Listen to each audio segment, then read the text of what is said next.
Assalamualaikum warahmatullahi wabarakatuh. Bismillahirrahmanirrahim. Selamat siang pada live Unpad pada kegiatan hari ini. Pada kegiatan hari ini kita akan mulai mengenai mata kuliah Produksi dan Manajemen Ternak Unggas Pembibit. Saya perkenalkan, nama saya Dani Garnida dari Lab Produksi Ternak Unggas. Pada kesempatan ini saya ingin menerangkan mengenai tata laksana penetasan. Apa itu tata laksana penetasan? Yaitu serangkaian proses yang dilakukan untuk menetaskan telur tetas atau hatching egg menjadi anak ayam atau day old chick atau DOC. Nah, ini pada gambar kita perhatikan bahwa itu HE itu hatching egg atau telur tetas menjadi DOC. Secara garis besar, alur penetasan dibagi menjadi 5 bagian. Ya. Jadi ada 1 penanganan telur tetas, inkubasi hatching egg di setter 1 sampai 18 hari dan egg transfer. Ya, jadi dari setter ke hatcher. Nah, yang keempat itu inkubasi di hatcher mulai hari ke-19 sampai 21 dan kelima penanganan DOC. Nah, kita mulai dengan penanganan telur tetas. Nah, penanganan telur tetas itu terdiri dari 6 bagian. Jadi ada penanganan telur di farm untuk menjadi hatching egg, terus juga ada transportasi dari farm ke hatchery, terus penerimaan hatching egg, setelah itu setting hatching egg ke dalam kereta atau troli setter, yang kelima fumigasi hatching egg, dan yang keenam ruangan penyimpangan telur atau cooling room. Nah, penanganan telur di farm untuk menjadi hatching egg ini dilakukan grading untuk mendapatkan hatching egg sesuai dengan kriteria. Telur dipisahkan menjadi 2, yaitu hatching egg dan non-hatching egg. Semuanya ini adalah telur tetas atau hatching egg, tapi ada yang sesuai kriteria, ada juga yang tidak sesuai. Yang sesuai yang itu disebut hatching egg. Hatching egg dengan bobot telur lebih dari 54 gram, bentuk normal, warna kerabang, sedang. Nah, itu yang diperlukan untuk telur tetas. Kalau non-hatching egg itu dengan bobot telur kecil, terlalu besar, bentuk abnormal, kerabang tipis, kotor, dan retak. Nah, ini mengenai bobot telur kecil, ada juga bobot telur besar. Ini atau abnormal, begitu. Ada juga kulit kotor, terus juga kerabang tipis. Ada yang retak, ada juga yang besar di sini ya.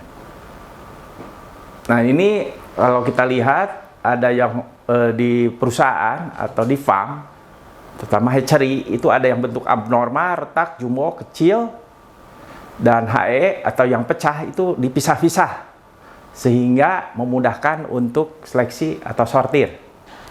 Nah, transportasi dari farm ke hatchery, dalam transportasi yang perlu diperhatikan adalah tidak terkena air hujan. Mengapa?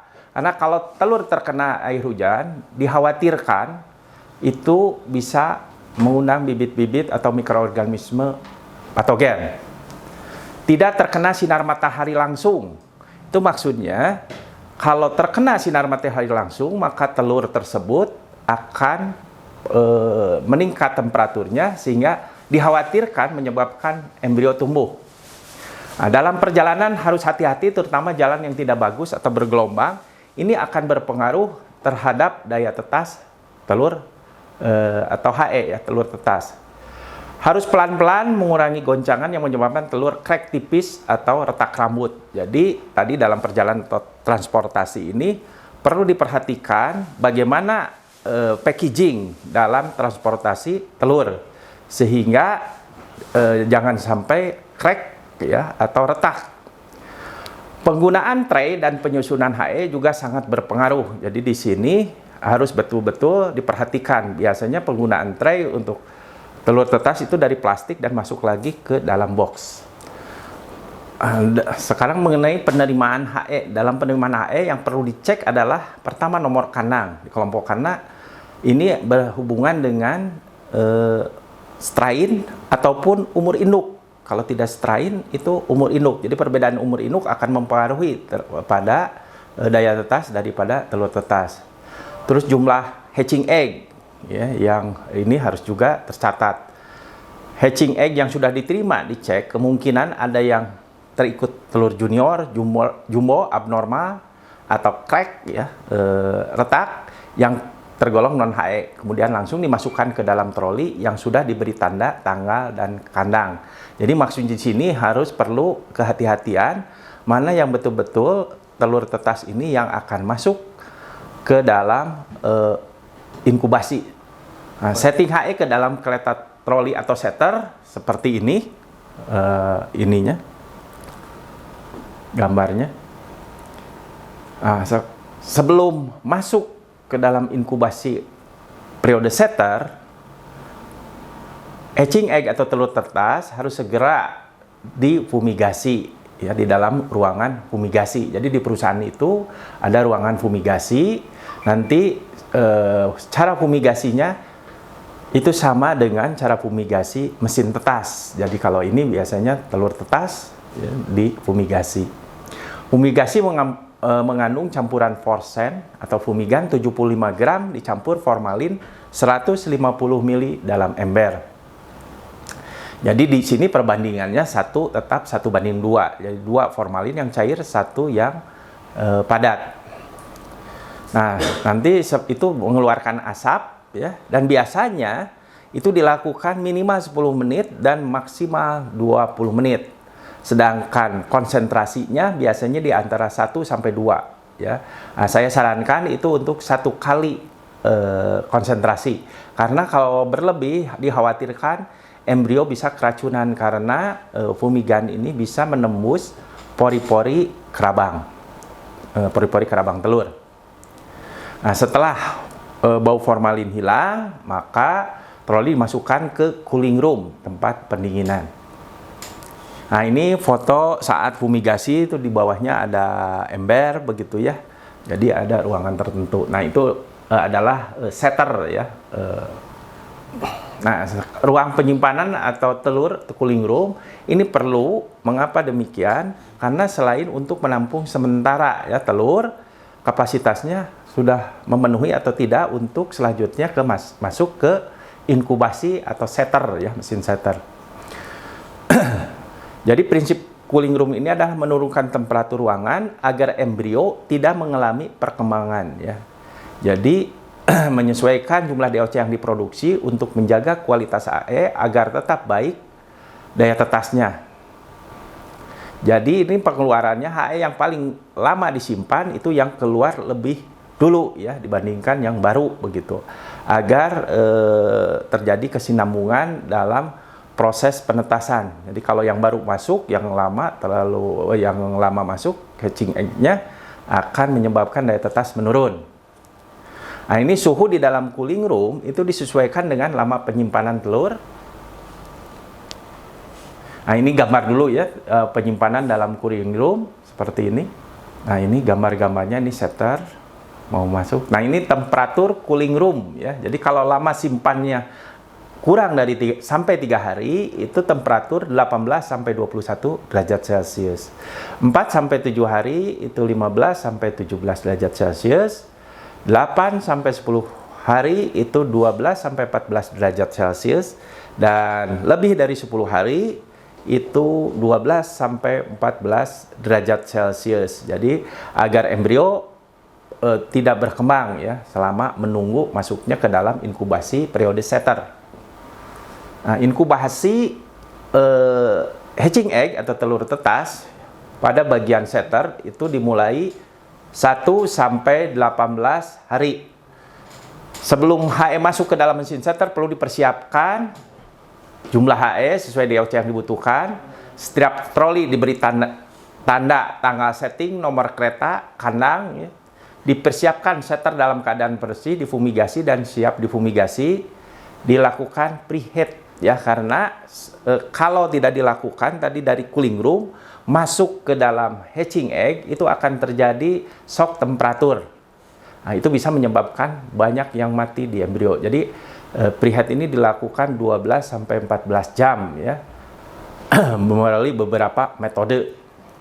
preheat untuk mengurangi shock temperatur, jelas ya. Pada masa inkubasi dalam setter selama 18 hari, temperatur dan kelembaban disesuaikan dengan umur inkubasi. Jadi temperatur di 18 hari di setter itu harus lebih tinggi dibandingkan di hatcher. Sedangkan kelembabannya di setter itu harus lebih rendah dibandingkan hatcher. Mengapa demikian? Karena temperatur di setter itu diperlukan untuk perkembangan embrio, sedangkan di hatcher temperatur diturunkan biasanya 0,5 sampai 0,8 derajat Celcius agar embrio tidak menimbulkan kematian karena sudah dihasilkan heat production dalam tubuhnya, ya, panas tubuh.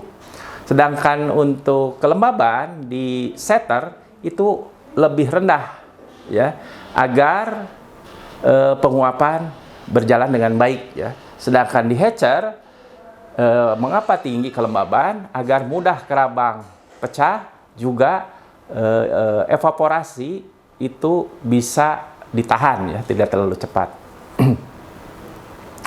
Nah, di dalam penggunaan mesin tetas di industri itu ada dua metode penggunaan, yaitu single stage dan metode multi stage. Nah, dimaksud dengan metode single stage yaitu all in all out, di mana di dalam satu mesin mempunyai umur yang sama, begitu ya. Baik itu untuk setting temperatur, kelembaban disesuaikan dengan umur telur tetas dalam inkubasi, ya. Kelebihan single stage di sini yaitu serempak, ya, menetas, dan penularan penyakit bisa berkurang.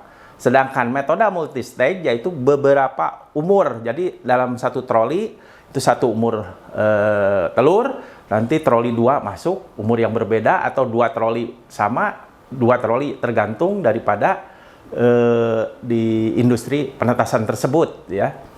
Jadi di multi stage ini umur telur itu akan berbeda-beda. Kelebihannya yaitu bisa memenuhi, tapi kelemahannya itu penularan penyakit banyak terjadi. Nah, ini tabel setting single stage. Kalau kita lihat dari hari pertama sampai hari ke-18 itu terjadi penurunan temperatur karena dia akan dihasilkannya heat production.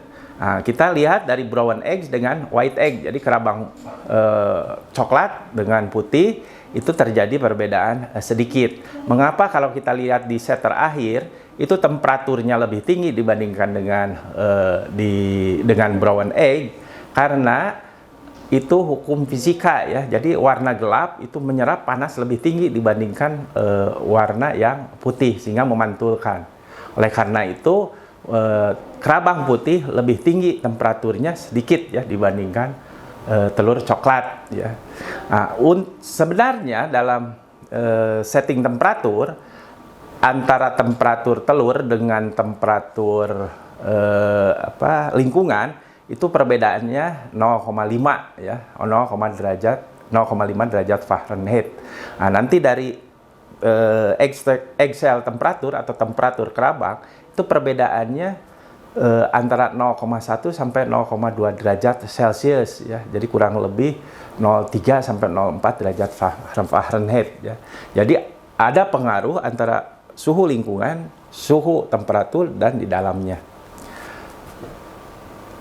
Nah, ini tabel setting multi stage, ya. Jadi hampir sama pada beberapa umur. Dia harus set point-nya 99,5%. Sedangkan relative humidity atau kelembabannya 50%. Ini untuk menjaga konstan antara umur induk, ya, umur telur yang berbeda. Nah, ini mesin setter. Jadi ini kapasitas 115.000, di dalamnya ada beberapa troli, ya. Di dalam satu troli ada beberapa tray. Nah, ini disebut dengan walking incubator. Jadi di dalam ruangan itu terdapat beberapa mesin tetas. Nah, ini bagian dari mesin tetas, ya. Mesin tetas setter, ada kipas, ada pemanas, ya. Ada untuk fan, blower, ya. Ada damper untuk menyedot kalau kelebihan suhu. Nah, berikutnya itu kegiatan candling dan transfer. Candling itu melihat telur di dalam cahaya begitu ya. Jadi apakah telur tetas ini fertil atau mati embrionya ya, early dead embryo atau infertil. Sebelum dilakukan candling transfer, dipersiapkan ruang transfer dalam keadaan bersih, alat candling dalam keadaan siap pakai. Nah, ini alat candling yang relatif manual sebetulnya, jadi satu tray. Berikutnya, nah ini proses candling, ada yang pakai conveyor, jadi yang menyala itu bahwa itu infertil begitu ya, kosong. Yang lainnya hitam, gelap, itu fertil. Nah, ini juga sama alat candling baru, tetapi satu tray. Ya. Nah, ini tabel set point. Jadi ada transfer berapa, nanti masuk ke hatcher. Jadi dia turun 9,85 derajat Fahrenheit. Biasanya turunnya 0,5 derajat Celcius. Ya. Kalau pada ayam itu 37,8 derajat Celcius di setter, nanti turun di hatcher itu 37,3 derajat Celcius. Nah, kelembaban dia naik sedikit sampai 70 ataupun 75 ya, tergantung strain dan kulit telur, seperti yang tertera pada tabel berikut. Nah, ini mesin hatcher ya. Jadi kalau mesin hatcher beda dengan setter, itu box ya. Jadi tidak ada pergerakan. Pemutaran jadi box warna putih ya. Nah, ini bagian dalam setter, hampir dalam hatcher sama ya. Itu ada kipas, pemanas sama juga ya, tetapi tidak ada pemutaran pada trolinya, hanya box. Nah, ini penanganan DOC. Penanganan DOC itu pada saat full chick ya, mau panen. Hatchery ditarik untuk diseleksi ya, di hatcher ditarik untuk diseleksi. Pada saat full chick, seleksi yang dilakukan adalah memilih atau memisahkan ayam jantan betina yang baik sambil dihitung. Ini kalau pada DOC petelur. Kalau pada DOC atau ayam umur sehari broiler atau pedaging itu tidak perlu dipisah. Terus mengeluarkan DOC yang jelek ya, terus mengeluarkan telur yang tidak menetas atau dead in cell. Nah, ini proses full chick ya. Setelah menetas itu biasanya kurang lebih nanti bulunya udah kering, itu pooling ya, 95% biasanya sekitar 6-8 jam ya. Nah, ini grading DOC. Grading DOC ini jantan dalam box itu berwarna biru ya, isinya sekarang itu 1-2% ya. 101, 102. Tapi tergantung juga perusahaan ya, atau hatchery yang memproduksinya.